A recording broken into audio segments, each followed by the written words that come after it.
విగ్రహాన్ని చూపించి చెప్తున్నట్టు చెప్పట్లా, రాముడే. రాముడు రాఘవుడు రవికులుడితడు. ఎవరనుకుంటున్నావు? సూర్యవంశంలో పుట్టాడు.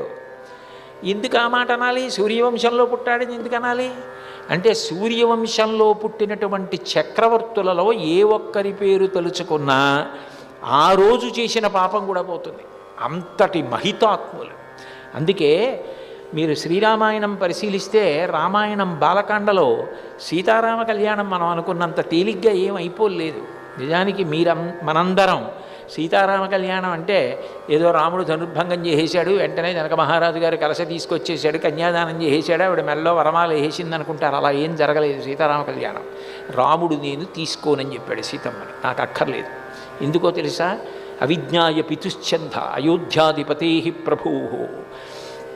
నా తండ్రి ఉన్నాడు దశరథుడు, అయోధ్యని పరిపాలించే రాజు. మా నాన్న